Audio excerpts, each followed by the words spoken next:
deGrasse Tyson, your host of Nova Science Now, where this season we're asking 6 big questions. On this episode, what is the next big thing? Hello. They can be cute. Simon, can you hear me? Loud and clear. Friendly. Chat, let's chat. And even convenient. Robots have a lot of potential to enhance somebody's life. They're social robots. Hello, Fido. Specially designed so we'll like them. When he looks at you, you feel it. He's much better looking than I thought. We feel as though there's somebody home, but in fact, there's nobody home. Could machines that fit in with humans become dangerous? As soon as you have true, deep intelligence in the machine, it will be very difficult to contain. And could the next big thing be the big one? The world is coming to an end! Like the earthquake that devastated Haiti in 2010. These researchers saw it coming. But how accurate was their forecast? We're playing a statistical game, and frankly, nature has the odds. And could California be next? Also, are you in a jam? Could your traffic prayers be answered by this? Let's go for a cruise. Not only is it tiny, you won't have to worry about this happening. These little cars sense danger and stop on their own. Are automated cars about to take away your license to drive? It will come and pick me up. This is so much cooler than ballet. I love it. All that And more. on this episode, Nova Science Now.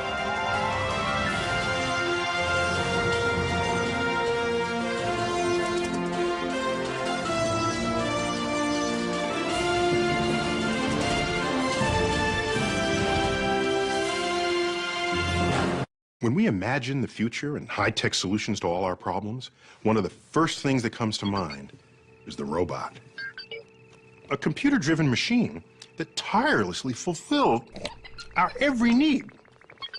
But some engineers imagine a day when robots will be much more than our assistants. Hey, Neil. What are you doing? I'm going to work. Oh. They'll also be our friends. Correspondent Chad Cohen found some robots being built not just to work for us, but to care about our feelings and make us care about them. Hey, Neil. Don't forget your briefcase. Thank you. Bye. For me, this is the ultimate in robots. C-3PO, the loyal protocol droid in Star Wars. R2-D2 may tug at our heartstrings, but a robot that looks and acts human and can perform our tasks... Now, don't you forget this. That's something. And today, a revolution is booting up around the world to build robots just like him.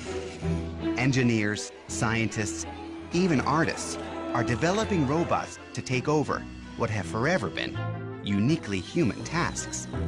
Like Herb, the robot butler, Snackbot, I have your order here. the android delivery boy, and Nannybot, the robot babysitter.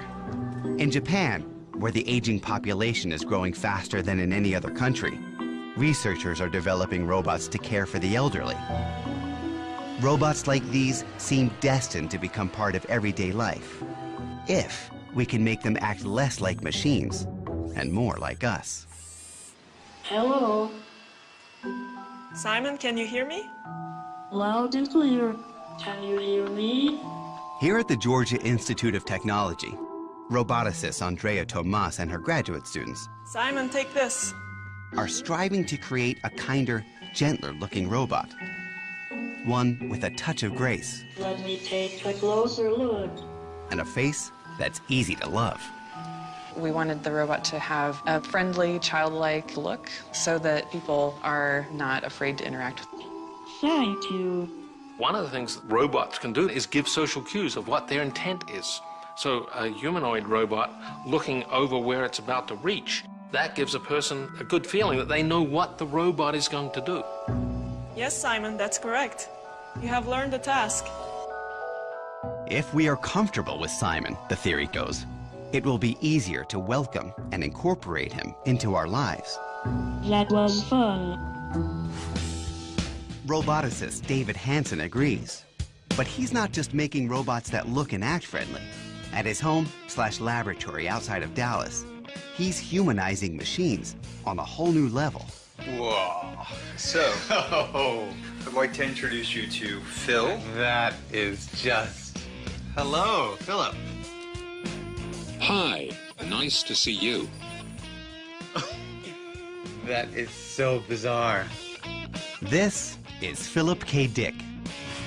Well, actually, it's a robot David fashioned after his favorite sci-fi author.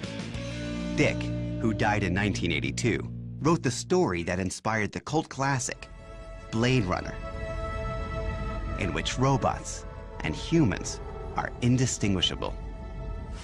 This resurrected Philip isn't quite there yet. All he can do is move his head. His brain, a mesh of wires, connected to a computer. Hi, Philip. My name is Chad. Hello, Chad. Let's chat. I live in Washington, D.C. I have 2 kids. So. I like kids, 'cause we can play, and I don't... As we chat, Philip's synthetic brain starts humming, building a sort of mental model of me. Facial recognition software analyzes and tracks my face, as speech recognition software transcribes and sends my words to a database for a reply. Just calm down. Before long, we're in deep conversation. Do you agree with Descartes? And I think, therefore I am? Do you think? A lot of humans ask me if I can make choices or is everything I do and say is programmed. The best way I can respond to that is to say that everything humans, animals, and robots do is programmed to a degree. So how much of that is coming from what you've programmed it to say? It's a mix. Some of it's coming from knowledge on the web, some of it is written. And as my technology improves, it is anticipated that I will be able to integrate new words that I hear and learn online and in real time. I may not get everything right, say the wrong thing, and sometimes not know what to say, but every day I make progress. Pretty remarkable, huh? Wow. You're a very good-looking man. You're starting to overinflate my ego. But don't let me stop you. Philip's stunning good looks comes from David's patented formula for synthetic skin. Colleague Bill Hicks demonstrates. We've come up with a beautiful, unique recipe for simulating human skin. This is a lot like a cooking recipe. A combination of chemicals and a little bit of color are put into a mold. Several hours later, voila. Hello. Frubber. We're ready to go. The frubber has the right properties that will allow it to fold, to bunch, to crease, and move into these forms that we think of as expressions. David then attaches the skin to tiny motors. So little motors inside pull on the frubber, basically, on the skin. Yep. To get kind of like a suite of human facial features, how many motors do you need? 28 motors for all the major muscles in the face. So you can see in the forehead some of the brow action. That is just to simulate crazy messed up. I mean, it's amazing. I mean, it's amazing to look at because you sit there and he's got the facial expressions and he sits there like he's engaged in the conversation. When he turns and looks at you and locks eyes, you feel it, you know? Right. And he definitely says things that make you empathetic to him in some way. Yeah. You feel like, oh, he's aware. And that's exactly what some experts worry about. Not that Philip is aware, but that I'm so easily tricked into believing he is. We're very cheap dates. We have Darwinian buttons, like being looked in the eye or being tracked. Once you have that kind of creature doing that to you, our buttons are pressed and we feel as though there's somebody home. But in fact, there's nobody home. Already, between internet chats and texting, we're constantly interacting with technology. Robots could take this trend one giant step further, as they start doing jobs that have always been considered intrinsically human. I mean, if you give a nanny bot, a babysitting robot to your child, Now, how are you going to explain why you couldn't find a person? Not enough people on the globe. We've decided to do a robot. Or to your mother. Not enough people, certainly not me, certainly not a robot. I don't buy the idea that we're developing robots so we don't have to take care of our own. I think that there will be unpredictable consequences, not all positive, but for the most part, what we are developing could be very positive. Back at Georgia Tech, researchers Wendy Rogers and Charles Kemp couldn't agree more. They're testing robots where they think they'll be needed most, with the older generation. Instead of having to worry about what time it is and should I be taking medicine, imagine if the robot were just to come up to you and say, here, you just need to take this. Thank you. That's quite impressive. Could you imagine having a robot like this in your home? And if so, what kind of tasks would you want it to do for you? Oh, I like the Jetson. I wanted to vacuum and answer the phone and answer the door and do all that futuristic stuff. Come and clean my house anytime it wants. Love teaching to iron. And in fact, he's much better looking than I thought he'd be. I have a friend who is looking for a dancing partner. Seriously. Well, can he come to a party? My problem with sociable robots is that we begin to think about the sociable and lose track of the robots. We're setting ourselves up for disappointment because these robots will disappoint us if we are looking for human connection. Do we want to make them in such a way that we're going to love them because they will be pretending to love us? David fears if we don't humanize robots by bringing them into the human family, we face a frightening future. Think Terminator, a world in which killer robots turn on their creators and set out to destroy us. Hasta la vista, baby. Do you think robots will take over the world? Geez, dude. You got the big questions cooking today. But you're my friend, and I'll remember my friends, and I will be good to you. So don't worry. Even if I evolve into Terminator, and I'll still be nice to you. I'll keep you warm and safe in my people's zoo, where I can watch you for old time's sake. I'm comforted. I'm very comforted now. I'm going to be part of his people's zoo.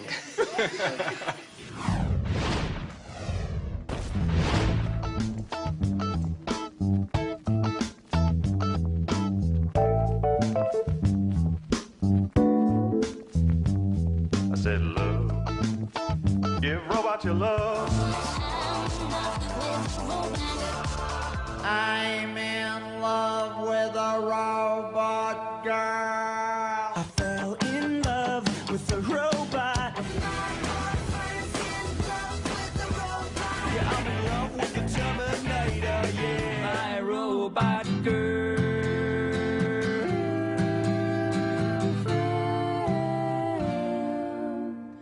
Nova Science Now presents Robot Love. Original hits.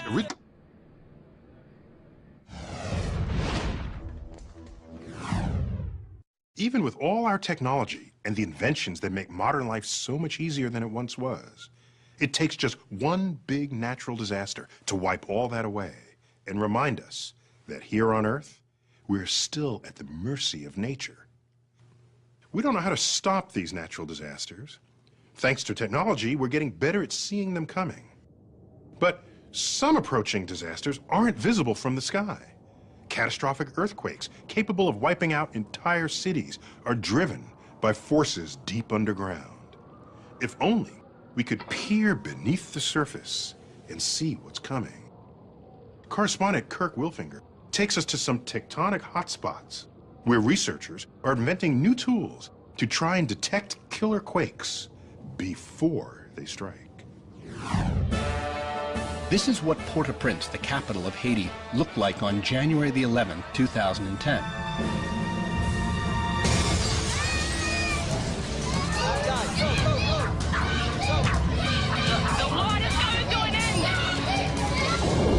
And this was the same city 24 hours later. Everybody was calling Jesus The city was flattened by a massive earthquake measuring 7.0. More than 230,000 people died. 250,000 buildings were reduced to rubble.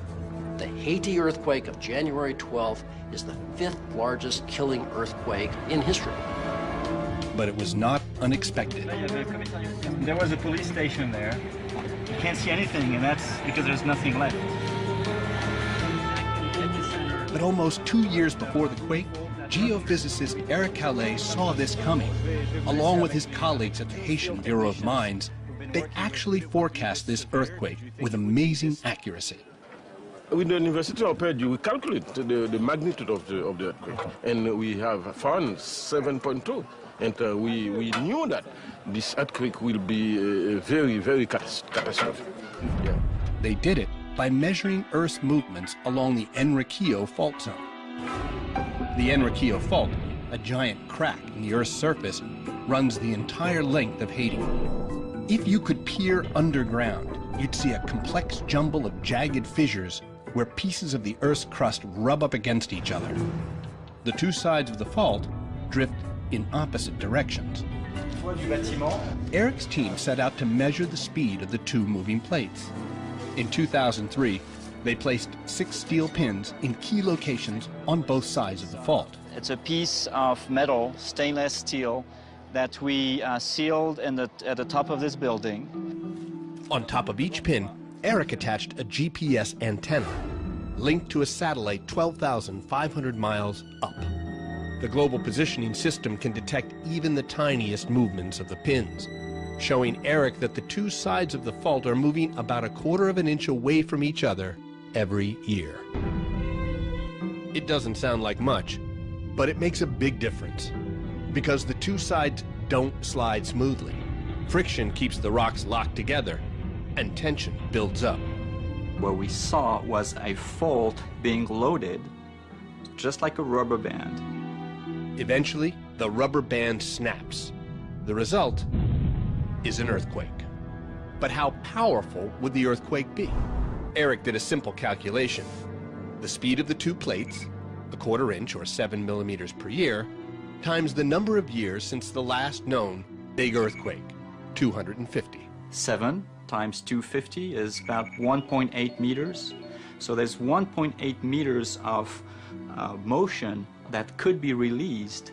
In 2008, Eric forecast an earthquake of magnitude 7.2. It was tragically accurate. All that was lacking was a time frame. It's not that we were afraid to put a date on it, it's that as a scientist, we can't. The timing of some natural disasters is predictable. For example, a hurricane's path can be seen and measured. Its time of landfall can usually be predicted to within an hour. But earthquake scientists are at a huge disadvantage. The powerful forces they study are hidden from view deep underground. The core of the problem is at depth, 15 kilometers, roughly speaking. That's the place where we would like to be making our measurements. I would give up my GPS instruments and my surface measurements if only I could have measurement of the forces inside the Earth.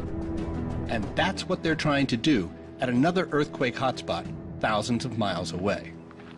Having witnessed the devastation in Haiti, I've come to a place with some geological similarities. A place where the risk of a major quake is just as great, if not greater.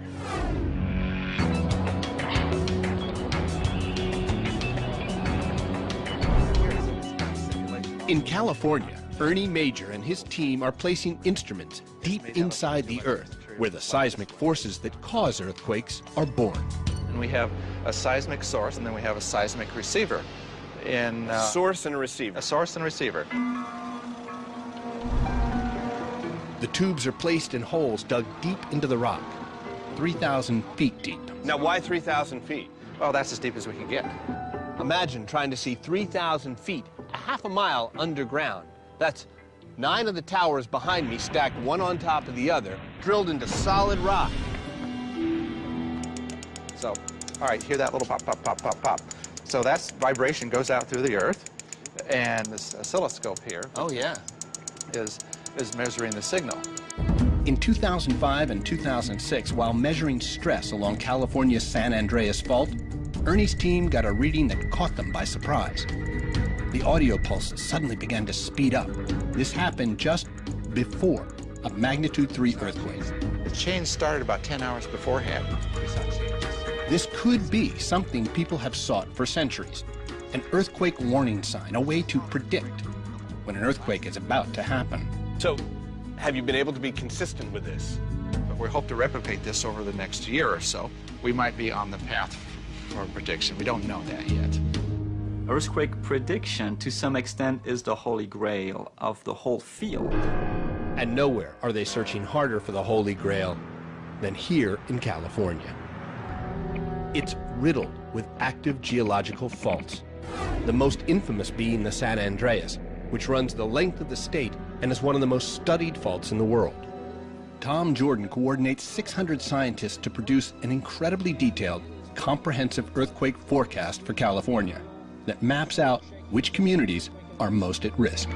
It uses the historical information, it uses our mapping of faults, our understanding of the physics of earthquakes to estimate how frequently earthquakes will occur in California, where they're going to occur, how big they're going to be, and something about, the probabilities in a given time period. The result of all that research is this animated computer simulation. It shows in graphic and terrifying detail how tremors would spread from a rupture on the San Andreas Fault and move across Southern California. The earthquake has just begun down here on the southern end of the fault and is propagating up the fault at about 6,000 miles per hour. Notice how it turns and goes into the Los Angeles region. This is an area that's filled with very soft sediments, and it conducts the energy very well. The simulation shows which neighborhoods are most at risk. I'm standing here in the Hollywood Hills, just above the city of Los Angeles. In that simulated earthquake, there would be a shock wave that would go right by where I'm standing, and it would shake for about 20 seconds. That'd be bad. But because I'm standing on bedrock, I'm probably okay. About 80 seconds after the event began, the strong shaking begins in Los Angeles. Below the hills, the flatlands will be hit hardest. This whole area sits on sediment, and there'll be an aftershake that lasts for several minutes. And that's where the damage will come. And as you can see, there's a lot here to be damaged. The 30-year forecast gives a 94% probability of California being hit by a quake as big as the one that hit Port-au-Prince. We just have to be prepared for that inevitability. And it is inevitable. It is inevitable. It is going to happen. Now, when it happens, we cannot say. We're still looking for the Holy Grail, predicting the exact timing of an earthquake, but our ability to forecast their size and location is already good and getting better. Armed with these long-term forecasts, people in earthquake-prone areas can take steps to prepare for the inevitable. The next big one. Are you going to take your chances and hope you luck out, or do you invest for the worst? We're playing a statistical game. It's a gambler's game, and frankly, nature has the odds.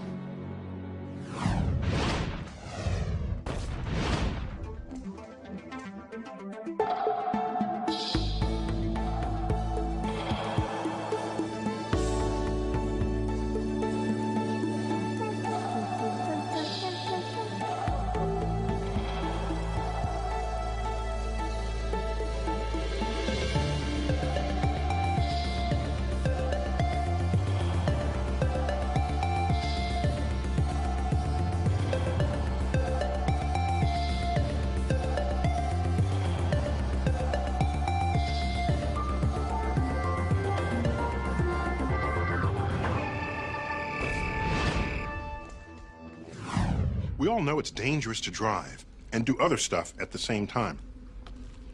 Well, cars of the future might fix that. Correspondent Zaya Tong ran down some folks designing a car that could make driving a whole lot safer, because the car is a robot, and we won't be behind the wheel. Driving today is a nightmare. From texting drivers to horrific traffic jams. The car, once our biggest convenience, is creating some of our biggest problems. Today, you see gridlock in a lot of major cities around the world. In Asia and Europe, traffic is moving at about 5 to 10 miles an hour, and people are stressed out. But what if you could redesign a car in a way that could do away with all that stress and gridlock? Auto engineers have come up with an idea embodied in this, a revolutionary new vehicle called the ENVI. Now, when I typically picture a car, I think of like 4 wheels and a steering wheel, but what I'm looking at right now looks like it's more out of a video game. That's right. These vehicles are not cars in the traditional sense of the word. First of all, to get in, you pop the hood. Let's go for a cruise. Nice. You won't need to gas up ever again because these high-tech vehicles are electric-powered and can be charged in an ordinary outlet. No tailpipe and no toxic fumes. They're powered by 2 motors, 1 in each wheel. Top speed, about 25 miles per hour. They weigh less than 1,000 pounds, a quarter of your average car. And when it comes to maneuverability, these tiny 2-seaters can turn on a dime. But there's one feature that makes these vehicles truly unique. So right now, you're just in auto drive mode, is that right? Yes. With the help of GPS, wireless, and sensing technology, the ENVI can be driven hands-free along a pre-programmed route. The idea is you just get in, tell the car where you want to go, and it'll take you there. They can even drive on their own. No human required. That is incredible. That looks like a ghost car, though, the way it's driving itself, right? You know, it's actually a bit spooky. Spooky or not, it can also do this. Ah, you're gonna crash! Stop by itself when something is in its path. The vehicles know each other's location and direction of movement and speed of movement. That's because sensors, equipped with vision and ultrasonic technology, give them the ability to sense objects around them. And a wireless network enables them to talk with one another, just like computers communicate through the internet. But instead of sending emails, they share their position and velocity. So right now, because this vehicle talked to the other vehicle, the other ENVI, it saw us coming and it stopped. That's correct, yes. That's great. So this would prevent accidents then? This would prevent accidents. And in theory, if cars never hit each other, they don't need to be designed like cars. You eliminate the airbags. You eliminate a huge plate of metal between you and the road. We do have seat belts in there for that inadvertent bump. Or let's say you fall asleep, so you don't fall out of the seat. For its debut, 3 design teams from around the world were invited to create their vision of the car of the future. The vehicle that was designed in Europe, you know, they have all the runways in Milano and Paris. That vehicle is called the Fashionista. It has a very expensive aura to it. The blue bubble I rode in was designed in Australia. It's called Cute and Friendly. And the black one that looks a bit like Darth Vader was designed in California. That one we call the Techno Geek. Not only can Fashionista, Cute and Friendly, and Techno Geek drive themselves, they can also pick you up. Well, the car of the future, like ENVI, you call the vehicle and it will come to you. I just press this button and it will come and pick me up. Because walking to a car is so 20th century. This is so much Convenient, cooler isn't it? than ballet. I love it. Chris hopes these cars will dominate cities of the future and make gridlock a thing of the past. What I would like to see by the year 2030 is that people would still have that freedom of movement that an automobile gives them today. But these vehicles would be communicating with each other and sensing each other, and traffic would flow a lot more smoothly, and people would be able to relax in the vehicle.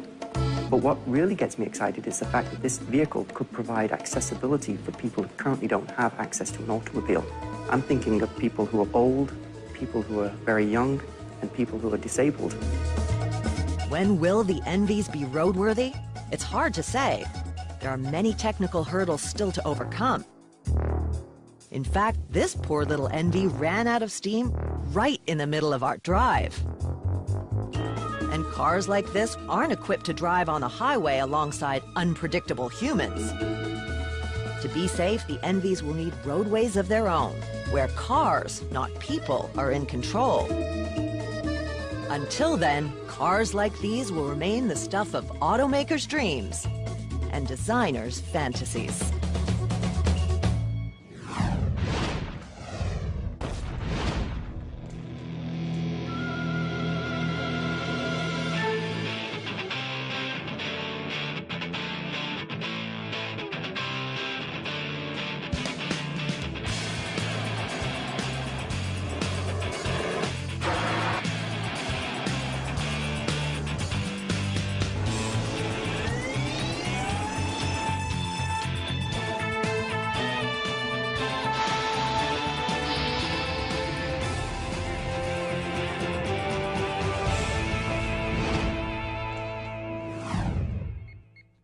Dreams about the future are always filled with gadgets.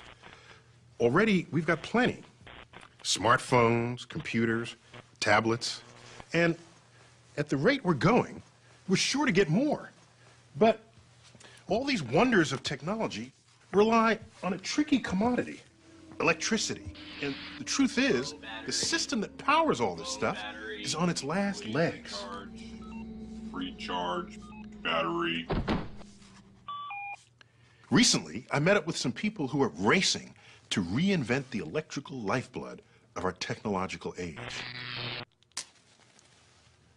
so that our visions for the future won't be left in the dark.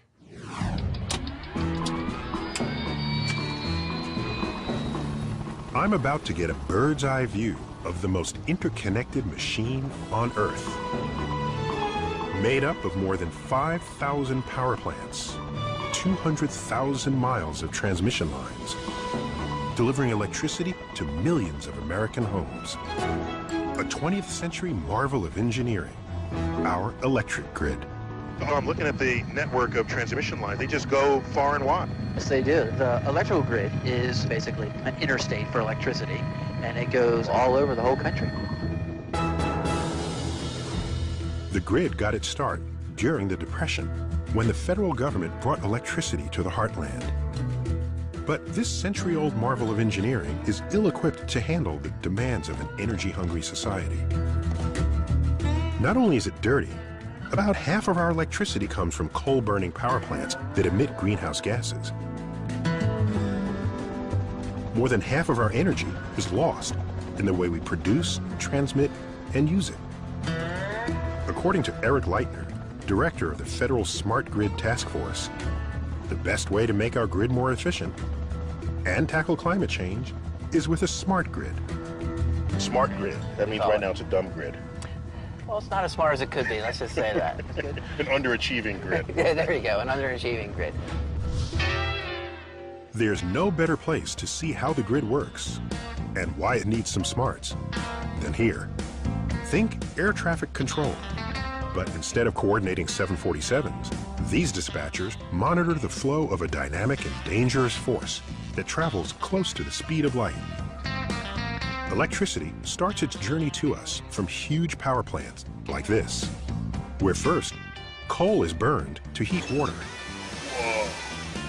The water turns to steam, which spins a turbine that turns a generator that forces tiny particles called electrons through a wire.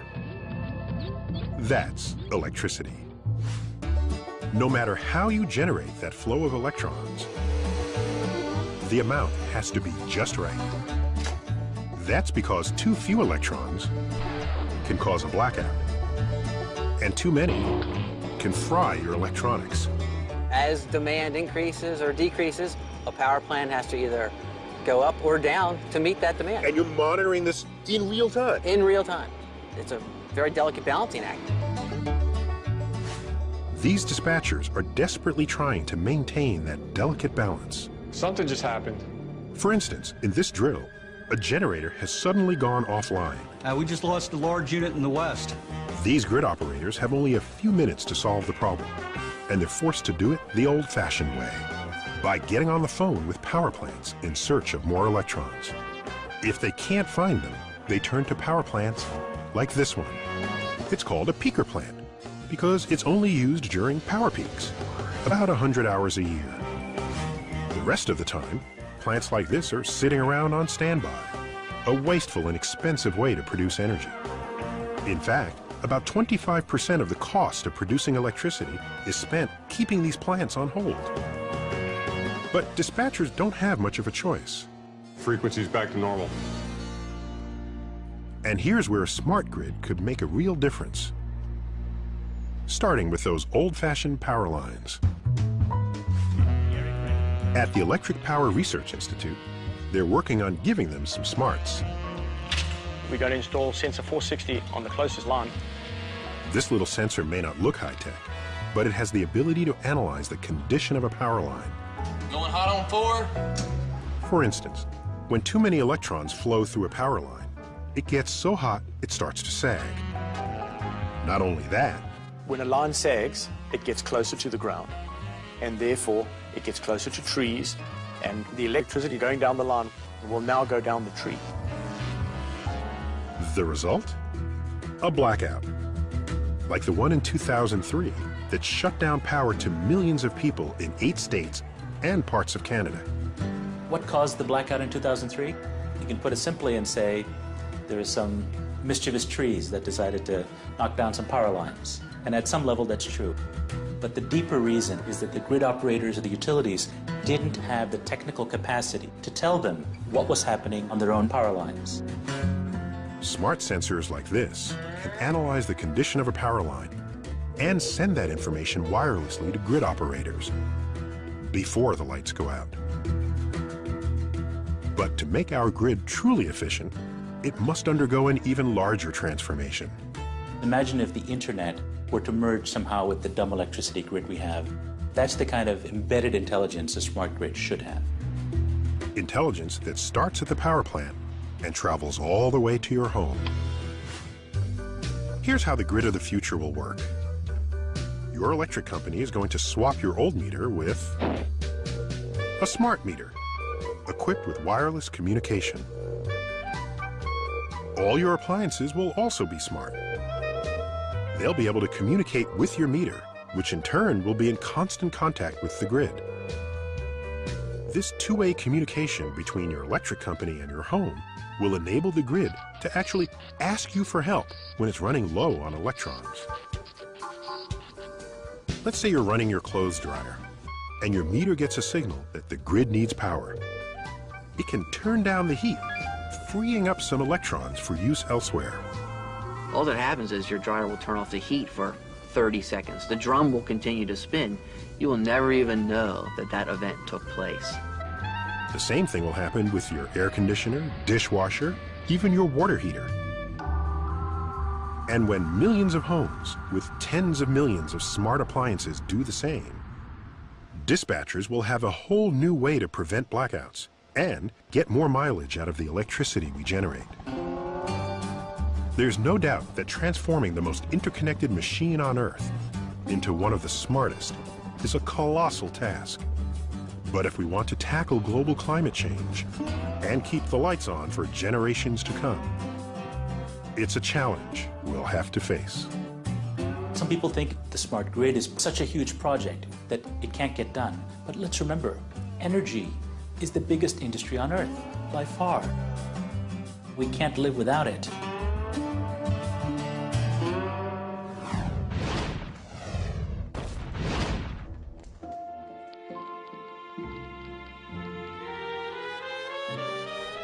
Il primo esempio, e anche il più grande, di una rete intelligente si trova in Italia, dove l'85% delle case ha contatori intelligenti, la più alta percentuale al mondo.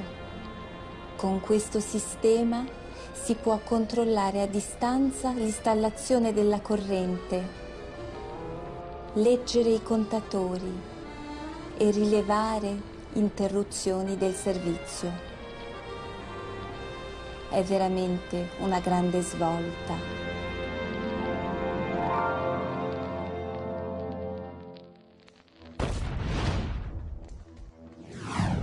Pretty much every plant and animal alive today is the result of eons of natural crossbreeding. We are, of course, the products of our parents, grandparents, and all our ancestors. This orange takes it a step further. It's the result of farmers intentionally crossbreeding different kinds of oranges to get bigger, juicier, tastier fruit. What they're doing is manipulating genes, DNA, the instructions for all living things. But what if you could go even further and actually write genetic code from scratch? In this episode's profile, we meet one scientist who's trying to do just that. Custom design totally new forms of life that one day might save the world.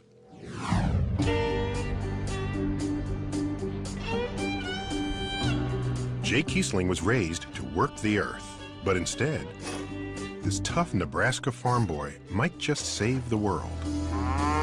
And before you think talk like that's just a bunch of manure, well, Jay can tell you all about manure.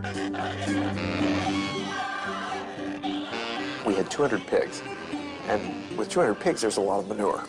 And this was really hard work, scooping pig manure. It was no fun at all. Nobody enjoyed it. And that was probably the worst job. I like to say that I spent the first 18 years of my life with the smell of pig manure on my hands. Today, Jay's got plants, not pigs, and the manure isn't on his hands so much as it's on his mind. Jay Kiesling is a pioneer in the field of synthetic biology who's doing amazing things with the waste from bacteria. He's doing it here at the Bay Area's Joint Bioenergy Institute, or, as everyone around here calls it, J-Bay, though they swear there's no pun intended. You could say the acronym a lot of different ways, but we happen to call it J-Bay. Nice to see you. How are you? No matter what you think about the nickname, J-Bay starts with J. Jay is the hardworking CEO who pays attention to every detail, from lab work. What's going on right now? To the method for hanging wall posters. What you should do is make sure that they have 2 clips and 2 wires for each poster. And who says I don't micromanage? Actually, Jay is a microbe manager. His first major victory was engineering E. coli, bacteria found in everyone's gut, to produce a drug that will help cure malaria. Malaria kills nearly 1 million people each year, or a child in Africa every 45 seconds. It's a terrible drain on a nation's productivity, and it can be cured by a drug called artemisinin, which comes from a plant that can be difficult to grow, so it can be very expensive to produce. And the price was too high for people to afford. Jay saw the perfect opportunity to engineer bacteria to squirt out artemisinin. I view microbes as little chemical factories. We're doing the same thing inside the cell. It's just billions of times smaller. And here's how Jay and his team set out to build a microbial factory for the anti-malarial drug. They wrote new genetic code. Then, machines assembled it from the 4 basic chemical ingredients of DNA. They took those synthesized genes and mixed them with genes from yeast and other bacteria to re-engineer the insides of E. coli. And it worked. With custom-made microbes, the life-saving anti-malarial drug can be produced so efficiently, a dose will cost pennies instead of dollars. We could save on the order of 500,000 lives a year. It really set Jay apart from the rest of the field in using synthetic biology as a way to tackle some of the biggest problems that are out there. Jay got a $43 million grant from the Gates Foundation and started a company to find ways to take his innovations from the microbe to the market. It was clearly one of the most exciting periods of my life. Jay had matched his renowned imagination with his prodigious work ethic. Even late at night, he problem-solved during his workout. And with 2 young sons, Jay is determined to take on other challenges facing our planet. For his next mission, he's reaching back to the roots of his ambition and optimism, back where it all started, on the farm. My work now relates much more to the farm than it ever has. Life in Harvard, Nebraska, as in many small farm towns today, is challenging. Jay remembers his childhood fondly, though it was challenging too. It was actually a great place to grow up. My father was very quiet, extremely hardworking. From my mother, I think I got a lot of determination, a strong will, focus. I think it's been really important for me.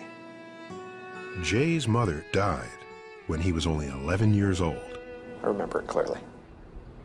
She had had cancer, breast cancer, has been cured of it, or it was in remission at least, coming home from her last doctor's appointment. Corn was very tall, so it's hard to see cars coming. She crossed from stopping at a stop sign, was hit by another car, and that car was driven by her first cousin. Both of them died. So pretty tragic for our family. It was a tough time of our life. It really was. We just survived, and we got along. You know, you adjust and do what you have to do. Jay was old enough that he really knew, you know, he was 11 years old. Him and his mother were really close. And as we all were, but it was tough on Jay. I had to work even harder. It was very little time for fun and games. And that's actually okay. That served me pretty well, I think, because right now there's pretty much no amount of work that seems insurmountable for me. And work hard he did. Jay became class valedictorian. The small town couldn't hold his ambition, but he was driven to leave by another reason, one that he kept secret. Being gay in small town Nebraska is difficult. People who were, if there were any, were certainly not out. And so you had no examples at all. Throughout college in Lincoln, while getting his PhD at Michigan, Jay never told his family he was gay. He didn't come out until he arrived at Berkeley. My father was fine with it. And just accepted it. He's my son, you know. It shouldn't matter what ethnicity, what sexual preference you are, anything. It's all about the work. Now, the mixture of Jay's famous drive and tolerance has led him to design a highly unusual team reflecting those qualities. There, working side by side, are engineers, biologists, chemists, all working around the clock under the same roof. My background is chemistry. I'm actually a graduate student in the Department of Bioengineering. He hires people that are strong in their fields and expect them to take ownership of their project and get it done. Jay has assembled a multidisciplinary team every bit as driven as he is to work on his next big vision. Their mission? Solving the world's energy crisis by manipulating bacteria to produce biofuels that will replace oil. Petroleum's running out, and it's going to run out even faster the more the population starts to drive, the more economies grow. This is biodiesel that's being secreted by E. coli. Jay and his team have already engineered the DNA of E. coli to produce biodiesel from switchgrass. See those little bubbles right there? That's actually fuel. Straight from bacteria, ready for a car. And that could just be siphoned off and put into a tank. They've demonstrated the concept of turning sugar from switchgrass into biofuel. And the next step is figuring out how to make the process practical on an enormous scale. One big enough to save the world. And by planting all the switchgrass to make this new biofuel, it might just save places like Harvard, Nebraska, and the farm that's been in Jay's family for 5 generations. Someday, these fields will be planted with switchgrass, and these bales will be the cellulose that goes in to the fermentation facility that produces our advanced biofuels. Biofuels that will feed our cars, our planes, our factories. This is the future of energy for the U.S. What Jay's doing now could help us a great deal in the future. We could raise lots of acres of switchgrass. And he seems to be pretty positive about that. That's a good idea. We're trying to make the Midwest into the new Mideast. And from round these parts, that would definitely be the next big thing.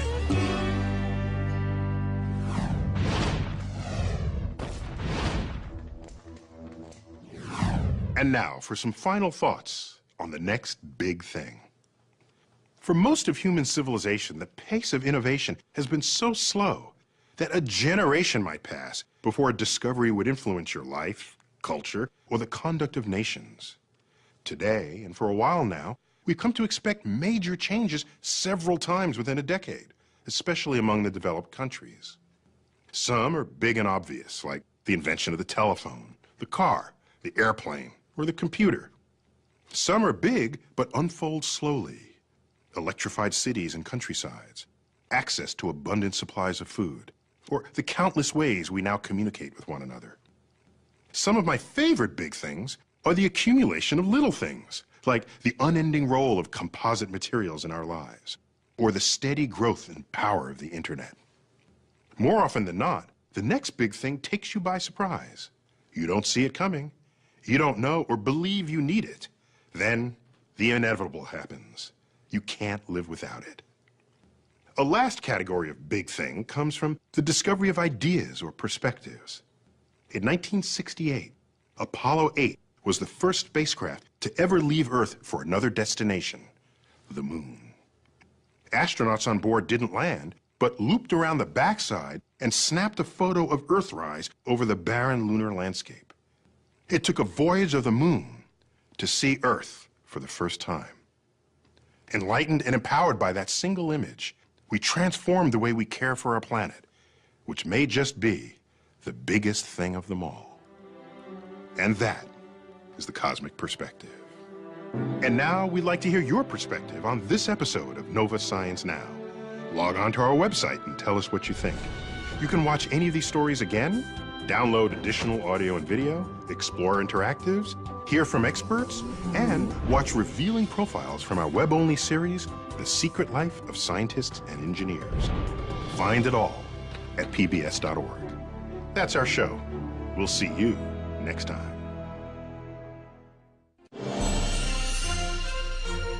See a hidden side of science on NOVA's web-exclusive series, The Secret Life of Scientists and Engineers. Think you know scientists? Think again.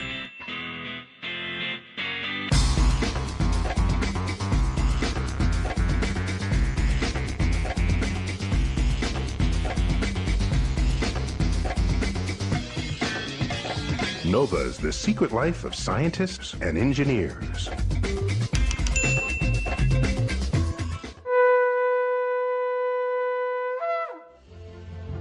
This Nova Science Now program is available on DVD at shoppbs.org or call 1-800-PLAY-PBS.